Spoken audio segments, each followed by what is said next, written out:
మరి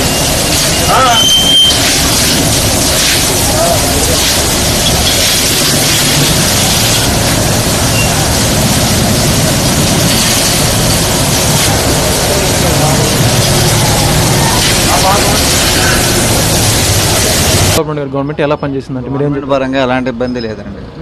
ప్రజలకు కావాల్సిన నిత్యావసర వస్తువులు కానీ, వెజిటేబుల్స్, కూరగాయలు కానీ, ఫుడ్ ప్యాకెట్స్ కానీ అంతా చక్కగా చాలా ఫాస్ట్గా త్వరగా రియాక్ట్ అయ్యి స్పందించి జనాలందరికీ మేలు జరిగేలా చేసింది. చంద్రబాబు నాయుడు గారు మీరు చూసుకుంటే ఆయనే డైరెక్ట్గా గ్రౌండ్లోకి వచ్చి జేసీబీలో తిరుగుతూ ఎవరు వెళ్ళలేని ప్రదేశాలు కూడా వెళ్తున్నారు.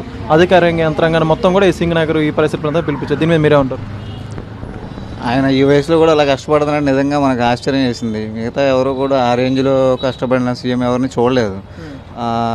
ఏ వెహికల్లో అలా తిరగటం అనేది, గ్రౌండ్ లెవెల్లో దిగటం అనేది చాలా సంతోషాన్ని ఇచ్చింది. ఆయన ఆ రకంగా స్పందించడం అనేది.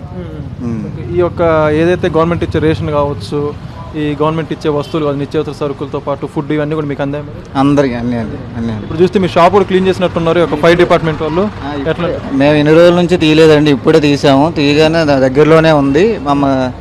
మాకు విధమైనగా శుభ్రం చేసి పెట్టారు. దాని వరకు సంతోషం అండి. మీకు సంబంధించిన గవర్నమెంట్ మొత్తం బాగానే స్పందించింది. ఇప్పుడు మాకు అందాల్సినవన్నీ ఇంతవరకు చాలా చక్కగా అందాయి, ఇబ్బంది ఏం లేదు. చంద్రబాబు గారికి మీరు ఏం చెప్తారు ఒకవేళ మీ తరఫున? మీరు ఇలాగే కష్టపడుతుంటే ఇంకో 10 ఏళ్ళైనా మీరే వస్తారు సార్. Thank you brother.